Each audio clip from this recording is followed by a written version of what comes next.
Muito obrigado, muito obrigado. Meus queridos, nós estamos trabalhando a antiguidade. Nós já trabalhamos a pré-história, o processo de cilindrização, expliquei para vocês o processo de urbanização, falei um pouquinho para vocês sobre a Mesopotâmia, correto? Sim. Agora nós vamos mergulhar, gente, num dos assuntos mais fascinantes e mais ricos em termos de história. Esse assunto, na verdade, eu dou aula de história há muitos anos, ele só perde quando eu vou falar de Primeira e Segunda Guerra Mundial, que é um assunto que todo mundo, nossa, para ouvir. Mas esse assunto, ele também é muito instigante, é o Egito Antigo. Nós vamos trabalhar uma das civilizações mais monumentais e grandiosas do mundo antigo. Meus amigos, a Mesopotâmia, ela foi grandiosa por um momento dela, mas nada se compara até aquele momento ao Egito Antigo. Só que antes de falar do Egito Antigo, me cabe aqui algumas perguntas. Levanta a mão, por gentileza, aqui, quem já ouviu falar do Egito Antigo? Levanta a mão, gente. Tá, ok, o Egito Antigo. Quando se fala de Egito Antigo, quais são as imagens que vêm na cabeça da gente? O que a gente pensa de cara? Pirâmide, esfinge, múmias. Como? Fala alto. Faraó, sem dúvida. Então, essas imagens, elas evocam o Egito Antigo. Só que aqui, mais uma vez, eu quero mostrar para vocês o poder que é fazer narrativa histórica. Guardem bem o que eu vou dizer para vocês. Algumas novelas da Rede Record fez até algumas novelas baseado no Egito Antigo. E eu tive a curiosidade, claro, como professor de história, eu queria ver como eles reconstruíram o Egito Antigo. Eu queria fazer uma pergunta para vocês. Quem já viu essas cenas de novela sobre o Egito Antigo? Você acha que aquelas cenas do Egito Antigo, da novela, elas efetivamente retratam com o mínimo de fidelidade o Egito Antigo? Não. O que você acha, filha? Quem já viu as novelas? Você acha que sim ou que não, filha? A primeira coisa que chama a atenção, vou fazer uma pergunta. Olhando para o mapa do mundo, alguém aqui pode me dizer em que lugar do mundo fica, está até hoje, onde é o Egito? Em que lugar do mundo, no mapa, em que continente? Ásia, Europa, América, Oceania. Em que lugar do mundo, meus amigos, fica o Egito Antigo? África. O Egito Antigo, meus amigos, o Egito é uma região africana. E aí qual é a... Sim, olha a cara de surpresa que você está fazendo. O Egito Antigo, ele é africano. O que essas novelas tanto pecam? Elas vão fazer algo, meus amigos, que revela uma narrativa histórica eurocêntrica, europeia. Quando você assiste uma novela sobre o Egito Antigo, a impressão que você tem é que no Egito Antigo, as pessoas têm o cabelo loiro, as pessoas têm os olhos verdes, as pessoas são brancas. O Egito que a novela nos mostra é o Egito que? Embranquecido. Eu estou falando de uma região africana, uma região onde o sol ele é inclemente.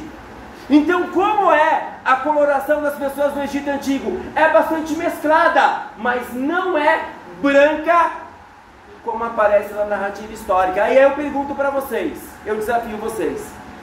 Por que o Egito Antigo, então, ele é apresentado nas novelas como um lugar branco? Por quê? A palavra é clara, pode falar, filho. Por que o Egito Antigo, ele é apresentado nas produções cinematográficas, nas produções de novela, como um lugar branco? Eurocentrismo. Um eurocentrismo racista. Porque o Egito Antigo, ele não é monumental? Como é que você vai associar um lugar tão bonito, tão complexo, com uma cultura tão rica, a um povo preto? Olha, não sei se vocês já ouviram isso. Eu vou falar algumas maravilhas do mundo. Muralha da China, da hora, não é?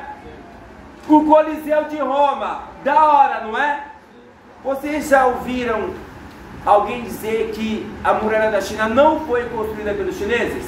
Ninguém questiona isso, correto? Ninguém questiona. Ninguém questiona que os romanos construíram o Coliseu de Roma. Mas quando fala de Egito Antigo, qual que é o papo? Foram os ETs que construíram. Foi uma civilização do espaço que construiu. Os caras preferem acreditar que foi um ET que construiu o Egito Antigo do que uma população africana. Vocês já pensaram nisso? Ninguém questiona os monumentos da antiguidade em termos de autoria. Quando você chega no Egito Antigo, há toda uma mitologia que diz que, na verdade, aquele povo era um povo muito atrasado, claro, era preto, era um povo muito primitivo e que, portanto, não tinham condições de construir aquilo. Isso é um discurso eurocêntrico, meus amigos. A arqueologia, ela não deixa dúvida. O Egito Antigo, ele foi construído pelo braço e pelo intelecto e pela inteligência humana. E a inteligência de um povo africano. Isso tem que ser dito. Eu leio no seu olhar, filha. Quando eu associei... filha, quando eu falei que o Egito ele fica na África, eu vi no seu olhar a expressão de surpresa. E normalmente as pessoas ficam surpresas. Porque a gente vive numa sociedade que só atribui à África coisas o quê? Negativas. É a fome, é a miséria, é a guerra. Parece que eles fizeram uma construção eurocêntrica tão ferrada na nossa cabeça que a gente tem dificuldade imensa de associar o Egito a uma coisa esplendorosa, uma coisa bonita, uma coisa legal. A gente vai ter uma matéria daqui a pouco chamada Grécia Antiga. A Grécia, para quem não sabe, é o berço da filosofia, da política, da república, da cidadania. A gente ainda parte do pressuposto que quem criou o mundo ocidental foi a Grécia. Meus amigos, a Grécia chupinhou muita coisa da onde? Da África. Vocês sabem que a África, ela tem um conhecimento, gente, milenar. Por exemplo, a metalurgia. O que é metalurgia? É você trabalhar com o quê? Com metais. Isso é uma coisa que teve desenvolvimento na África, meus amigos. Sistemas de escrita, sistemas numerais, tudo isso é africano. Quer falar, meu parceiro? Fala algo. Vocês sempre tiveram direito de sempre tiveram reconhecimento. Eles não foram atrás de fugir esse conhecimento dos outros. O que acontece é o seguinte: a África teve um desenvolvimento, mas dentro da cultura africana. O europeu, quando chegou, ele chegou com armas que, por exemplo, os africanos não conheciam. Eles dominaram a África. Então, o que os europeus fizeram de maneira muito habilidosa? Como eles recorreram à África como recurso de mão de obra escravizada, eles pegaram vários conhecimentos, mas jamais atribuíram isso ao povo africano. E aí tem todo um processo de dominação. Primeiro a escravização negra, depois vocês vão ter uma matéria chamada Revolução Industrial e Imperialismo. Aí que eles dominaram de vez a África. Infelizmente essa é a história. O que me cabe enquanto professor de história? É tentar mostrar para vocês que o continente africano, ao contrário da narrativa que se coloca, é um continente culturalmente muito rico. O maior não, mas um dos exemplos mais antigos disso qual é? É o Egito Antigo. Agora sim, começando a matéria. O que se pode falar sobre o Egito Antigo? O Egito Antigo, meus amigos, tem uma das culturas mais sofisticadas do mundo antigo. Vou dar um exemplo para vocês. A primeira vez que a palavra engenharia, você sabe que inclusive é um curso universitário, correto? Você entra num curso para virar engenheiro. A primeira vez que a palavra engenharia foi usada, foi para se referir a qual cultura? Ao Egito Antigo. Pela primeira vez na história, meus amigos, a gente vai ter um esforço coletivo numa escala monumental. Professor, mas na Mesopotâmia não teve aquele esforço coletivo para desviar os rios e tal? Teve, mas não se compara ao monumento que foi o Egito Antigo. Meus amigos, para vocês terem uma noção, um templo, uma pirâmide, eram construções que você tinha 10 mil pessoas trabalhando ao mesmo tempo, às vezes 10, 15, 20 anos trabalhando. Eu pergunto para vocês, construir uma pirâmide exigia conhecimento matemático? Sofisticado. Conhecimento de física? Vocês compreendem isso? Vocês sabem que os egípcios antigos, os médicos, chegaram a fazer cirurgia, sabe aonde? No cérebro das pessoas. Então a gente não está falando, gente, de um povo de maneira pejorativa falando, primitivo, um povo bárbaro. Pelo contrário, um povo que tinha um conhecimento, gente, extremamente sofisticado. Alguma dúvida sobre o que eu estou falando, senhores? Está claro para vocês? Esse é o famoso Egito Antigo. Meus queridos, a história do Egito Antigo é óbvio que é uma história antiga pra caramba. Sabe quando foi que o Egito Antigo se formou enquanto um império? 3.200 anos antes de Cristo. Gente, se nós estamos no ano de 2000 e pouco, se é 3.000 anos antes de Cristo, então nós temos 5.000 anos atrás. Vocês concordam comigo? Se é 3.000 anos antes de Cristo e nós estamos no ano 2000 e pouco, 5.000 anos atrás formou-se o Egito Antigo. Meus amigos, como é que nós dividimos o Egito Antigo? É claro, gente, que uma história de 3.000 anos é uma história que é cheia de idas e vindas, correto? Esse povo ele vai se transformando. Esse povo vai passar por dificuldades. Então, como é que os historiadores dividiram o Egito Antigo de acordo com essas mudanças? Em 3 fases.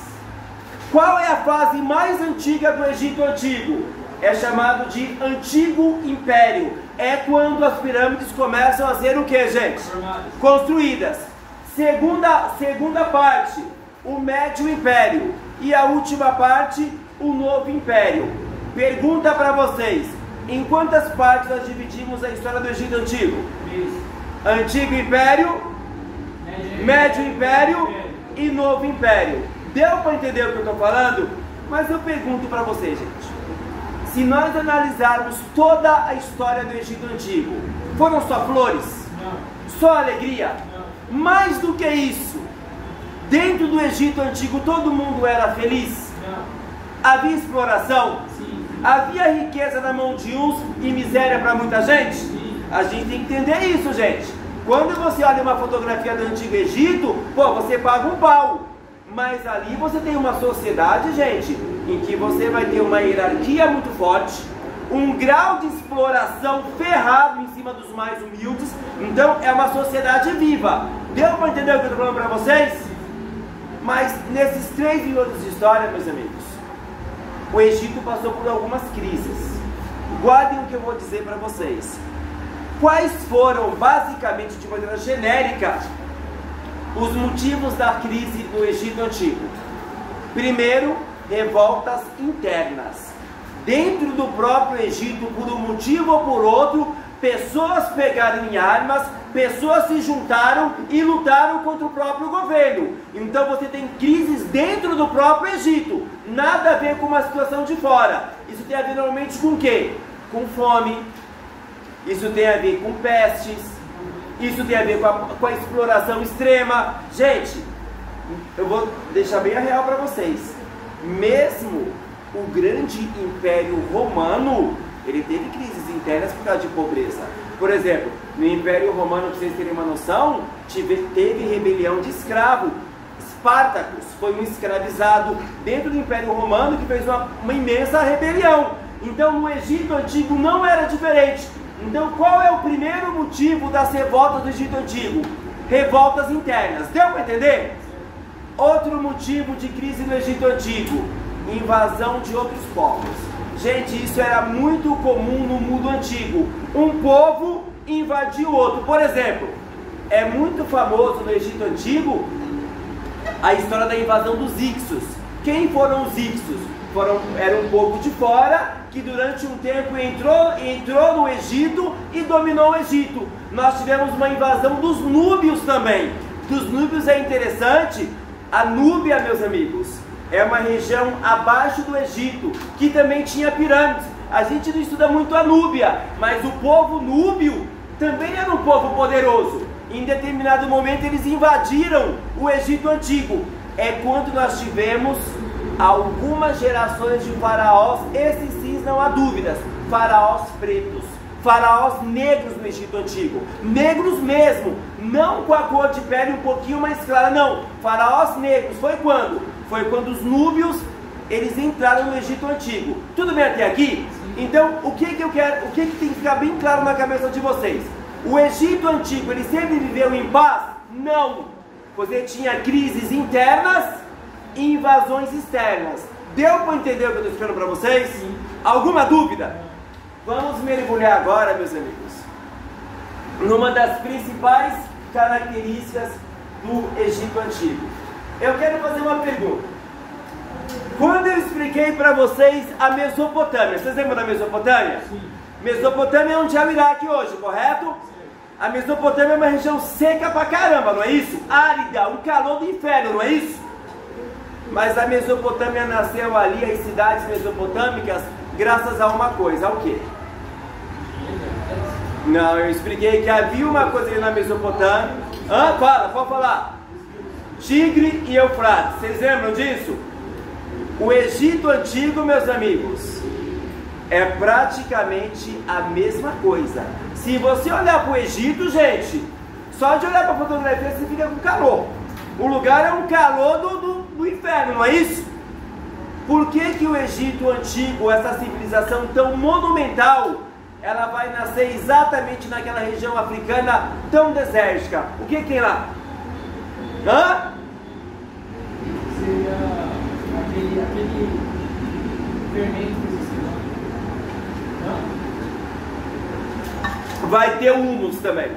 Mas eu pergunto, onde é o Egito até hoje? O que tem que corta o Egito de um lado a outro? Rios. Um rio. E não é rios, um rio. Qual é o rio que para muita gente é o responsável pela existência do Egito Antigo? Qual o rio? Nilo? Fala de novo. Não, você falou Nilo, cara. Qual o rio?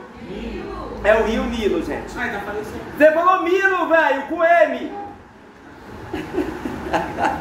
Você acertou, cara. O rio Nilo. Tudo bem, gente? É importante que eu diga pra você, gente. O rio Nilo é como se fosse o coração do Egito Antigo. O coração. Por quê?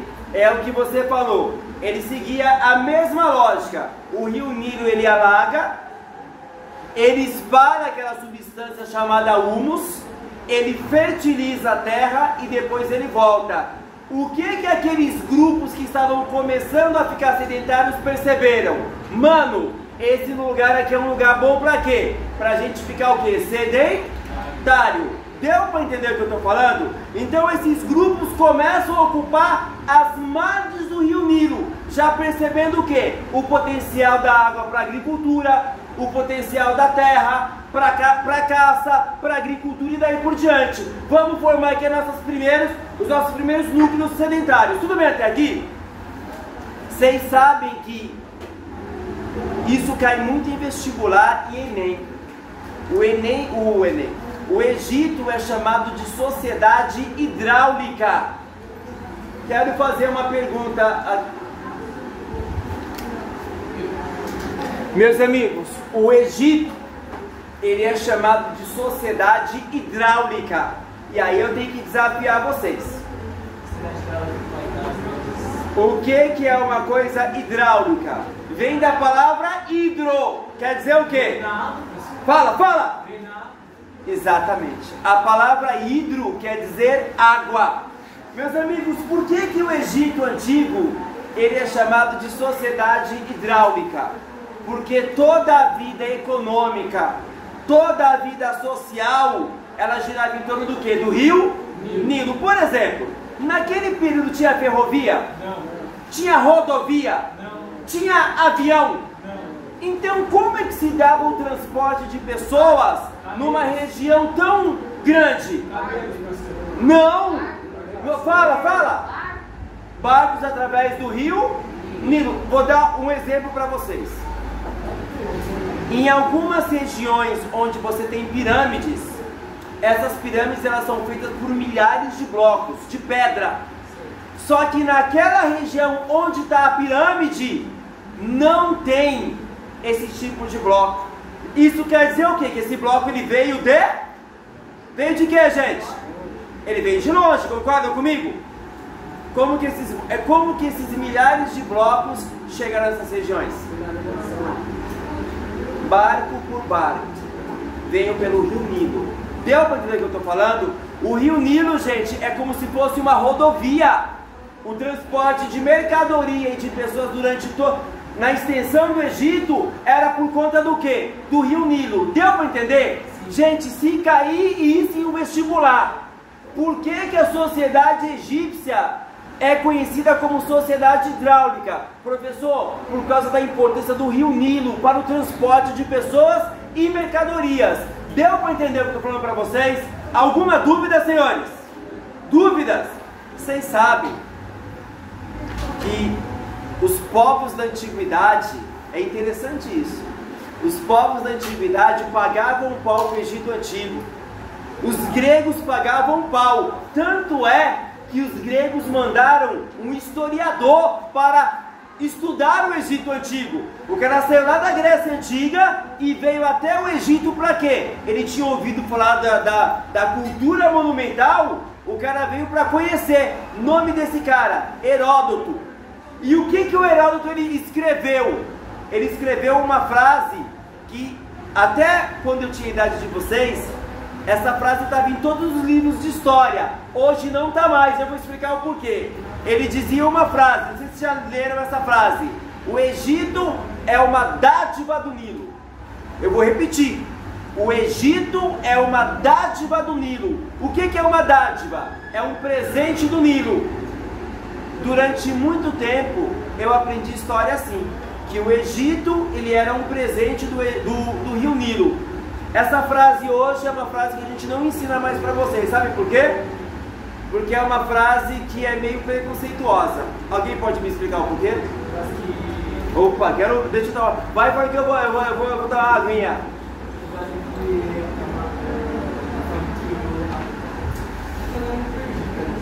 Vou passar para depois eu volto em você.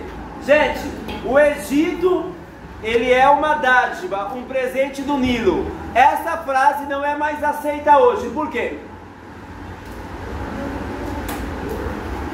Eu lhe desafio, vamos? Por que nós... Gente, eu reconheço que o Egito, ele dependeu do Rio Nilo. O Rio Nilo ele foi importante. Fala. Porque se fosse uma dádiva, eles tecnicamente teriam todo o esforço do autor e estariam colocando eles dependência do... Mano, eu vou te falar uma coisa.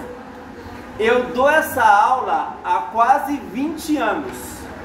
E eu não vou falar para engrandecer ele não. Eu faço essa pergunta, cara, há 19 anos. Eu coloco a frase: o Egito é uma dádiva do Nilo. Essa frase está errada e eu pergunto por quê. Sabe quantos estudantes responderam certo para mim até hoje? Nenhum. Você foi o primeiro. Parabéns. Cara, parabéns. Gente, o que eu vou explicar para vocês, vocês vão perceber como é seu nome, cara? Arthur, o quanto o raciocínio do Arthur ele foi refinado. Por que hoje nós dizemos que o Egito não é uma dádiva do Nilo? Pelo seguinte, quando eu falo assim, aquela cultura é um presente do Nilo, parece que toda aquela cultura foi feita pelo rio. E ela não foi feita pelo rio, ela foi feita pela inteligência e pelo esforço humano. Quem construiu a cultura egípcia foi o ser humano africano, não foi o rio. O rio ele foi importante, a gente não discute isso, mas dizer que o Egito é um presente do rio, como se o ser humano só tivesse recebido sem fazer nada, é um pensamento preconceituoso. Vocês entenderam o que eu estou falando? Alguma dúvida? Parabéns, Arthur, gostei da sua resposta, meu parceiro, gostei mesmo. Meus amigos, agora eu quero que vocês olhem para esse desenho na lousa. Estou gravando, vamos lá. Aqui você tem o norte da África. Você vai ter aqui em cima o mar Mediterrâneo e a Europa, correto? Então o Egito ele fica na parte de cima, no norte da África, correto? Meus amigos, isso aqui que eu desenhei é o Rio Nilo. O rio Nilo ele vem correndo, e chega uma hora que ele faz o quê? O nome dessa formação aqui nós chamamos de delta. O que é delta? É quando o rio, a gente vê isso em geografia, é quando um rio vem, ele faz o quê? Ele se espalha. O nome desse espalhamento, isso aqui é chamado de delta, correto? Como os historiadores, eles dividem geograficamente o Egito em duas regiões, o Alto Egito e o... Alguns de vocês viram uma contradição aqui, eu quero saber se vocês perceberam. Olha só, Alto Egito e Baixo Egito. Não parece que eu estou falando errado? Por que parece que eu estou falando errado? Porque o baixo fica onde? E o alto? Por que eu fiz isso? E essa é a divisão. Aqui você vai ter o Alto Egito e aqui você vai ter o Baixo Egito. Por quê? Professor, o certo não seria ser o Alto Egito aqui e o Baixo aqui? Não seria o certo? Não, estaria errado. Por quê? Porque isso vai ter abaixo de água, embaixo de quase isso. O rio, ele corre nessa direção. Ele corre em direção ao mar Mediterrâneo, correto? Essa região, gente, ela é mais alta. Isso aqui é mais alto que isso aqui. A água está indo em direção ao oceano. Essa parte aqui ela é mais baixa. Por isso aqui você vai ter o Alto Egito e aqui uma região mais baixa, onde tem o delta, que a água vai para o oceano, é uma região mais o quê? Mais baixa. Por isso nós temos o Alto e o Baixo Egito. Deu para entender o que eu estou falando? Gente, isso cai muito em vestibular. Geograficamente, como nós dividimos o Egito Antigo? Professor, em duas regiões, o Alto e o Baixo Egito. Alguma dúvida sobre o que eu estou falando nesse exato momento, senhores? Joga aqui para mim de novo, Fia. Eu sinto falta de uma coisa, sabia, gente? Eu sou professor raiz, vocês sabem disso. Eu sou de um tempo em que isso aqui não existia. Então, mano, era da hora. Eu tinha muitos dias aqui. Quando eu começava a conversar, agora não tenho mais esse bagulho. Faz falta. Como que é dividido o Egito Antigo? Alto e Baixo Egito. Tudo bem até aqui? Vamos mergulhar agora, gente, no seguinte aspecto. Como foi que o Egito Antigo ele se formou? Como eu expliquei para vocês, os povos estavam deixando de ser nômades, certo? Andando, chegaram ali na região, ali, às margens do rio Nilo. Perceberam esse regime de chuva, perceberam o humus ali, mano, aqui é um bom lugar pra gente ficar. Esses caras vão criar, em volta do rio Nilo, pequenas comunidades. Ainda não é o Egito Império. São o quê? Pequenas comunidades, uma diferente da outra. Não tinha um governo que mandava em tudo. Cada uma comunidade normalmente estava na mão de uma família. Ela era independente. Que nome os historiadores, os arqueólogos deram para essas comunidades? Eram os antigos, guarda essa palavra, nomos. Olha lá, nomos. O que eram os nomos? Eram essas pequenas comunidades. Detalhe, esses nomos, meus amigos, tinham uma organização política patriarcal. O que é uma organização política patriarcal, senhores? É uma coisa ruim, na minha opinião. O que é uma organização social patriarcal? Eu queria muito que as mulheres dessa sala respondessem. Porque o patriarcado é uma coisa que tem a ver com as vivências, sobretudo femininas.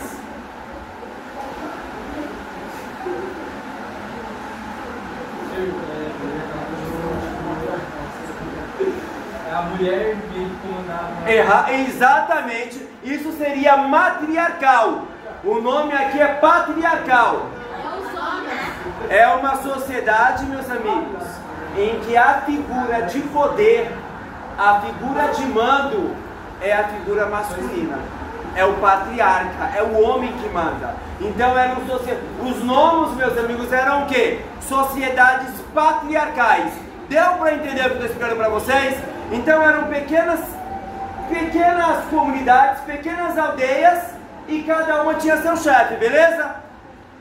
O que começa a acontecer por volta do ano de 3.200?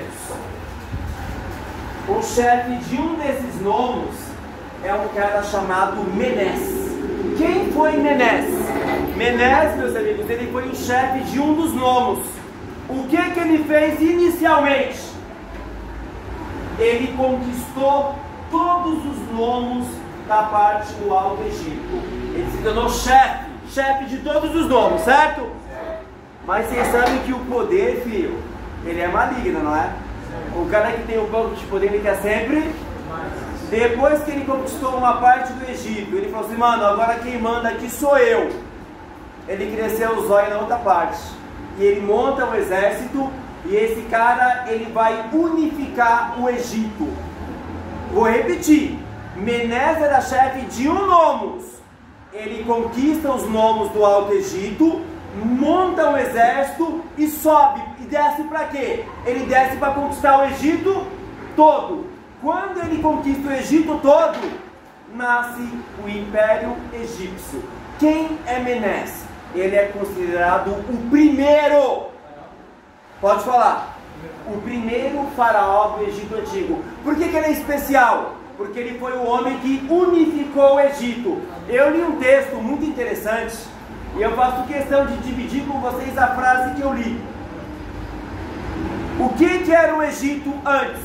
Uma coalizão de fazendeiros que se tornou que é um grande império. Quem foi o cara que fez isso? Unificou, criou o Egito Antigo e se tornou o primeiro faraó. Foi Menés. Deu para entender o que eu estou falando? Isso foi no ano de 3.200 a.C.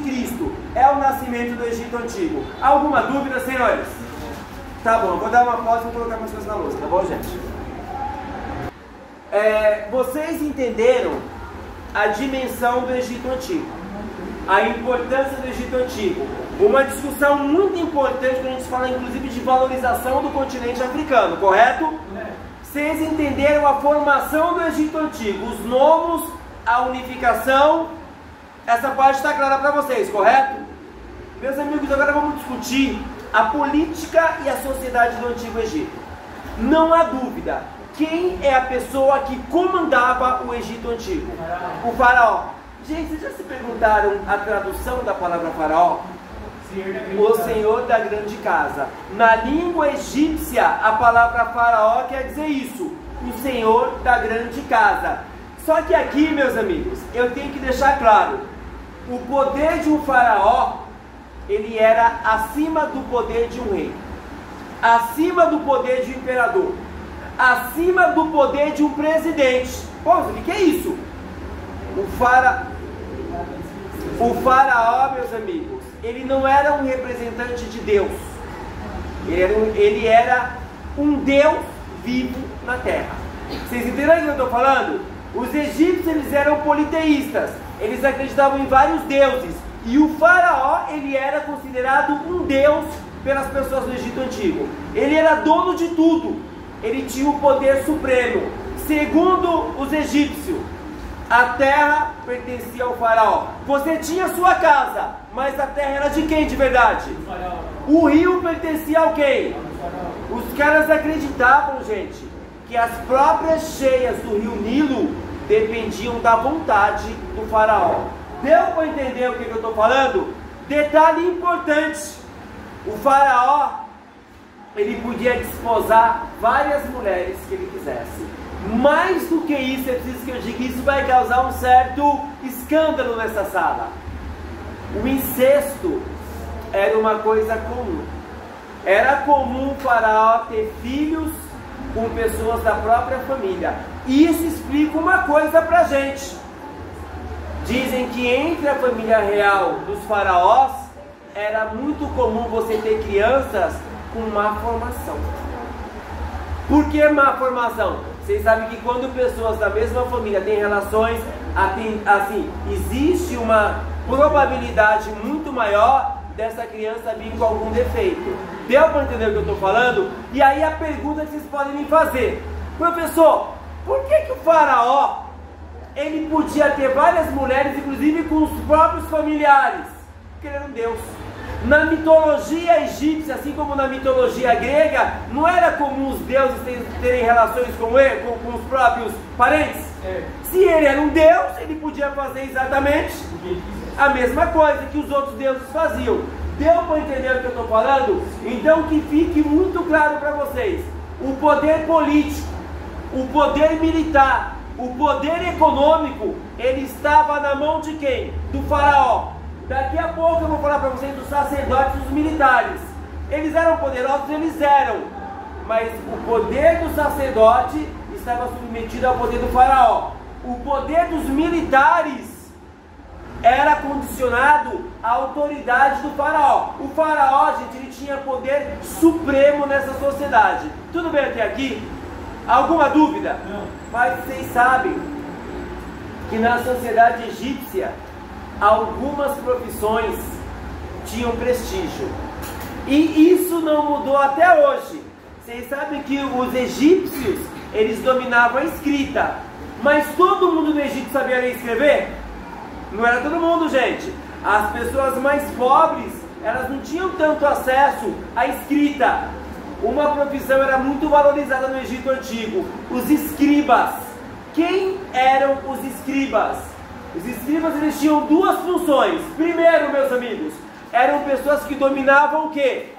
A escrita. Gente, isso trazia muito prestígio para essas pessoas.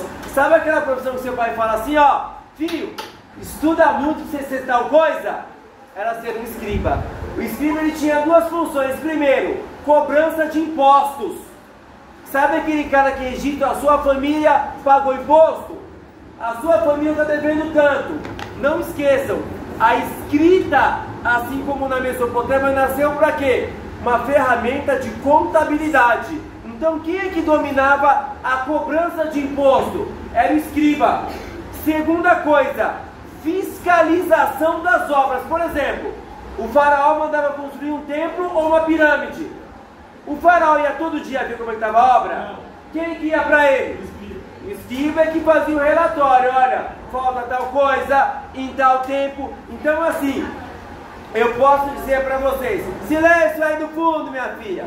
Posso dizer para vocês, o escriba, ele era uma espécie de olhos do faraó. Deu para entender? Outra profissão importante, o vizir. O que era o vizir? Gente, exatamente. Por exemplo, vou dar um exemplo que não tem nada a ver com o Egito, mas vai ajudar vocês a entenderem. Nós não temos um presidente da república? Não temos. Mas em cada estado não tem um governador? O vizir era uma espécie de governador das regiões. Deu para entender? Então era o cara que cuidava do quê? Da administração das regiões. Porque é o seguinte, gente, o faraó podia estar em todos os lugares ao mesmo tempo? Então ele tinha que ter um vizir ali que era o cara que ia gerenciar. Outra coisa, o vizir cuidava da justiça. Por exemplo, na sua cidade do Egito, um cara matou alguém. Era o faraó que ia cuidar disso, gente? Não, ele tinha um vizir. Dependendo do caso, sim. Se fosse alguém muito importante, um caso muito importante, até poderia. Mas casos cotidianos, mano, o faraó não ia se preocupar com isso. Ele tem um vizir para isso. Deu para entender? Minha aula não acabou, não guardem os materiais. Posso continuar? Certo. Gente, outro grupo muito importante: sacerdote e militares. É importante que eu diga para vocês, o povo egípcio era um povo muito religioso. Na minha próxima aula, eu vou... Gente, você não entende, presta atenção, você não entende pirâmide, você não entende mumificação, você não entende templo no Egito Antigo, se você não entender a religião do Egito Antigo. O próprio poder do faraó. Gente, por que as pessoas veneravam e obedeciam o faraó? Porque ele tinha o poder o quê? Religioso. O cara era um Deus vivo. Você não entende a organização política, social e econômica do Egito se você não estudar a religião do Egito Antigo. Deu para entender? Sim. Na religião, no caso do faraó, assim, entre aquele caso que eu falei, você sabe sobre a igreja desse tipo de... Eu vou fazer a mesma correção. que eu fiz aquela aula. Você pode falar de religião. Não use ainda a palavra igreja, não existia. Mas a religião é que vai dar o quê? A sustentação do poder do faraó. As pessoas veneram o faraó por causa de uma coisa religiosa, porque o cara é o Deus vivo. Deu para entender? Então você tinha os sacerdotes e também tinha os militares. Eu pergunto para vocês, por que os militares eles eram importantes na sociedade egípcia? Defesa e ataque. Meus amigos, a guerra era uma coisa muito comum no mundo antigo.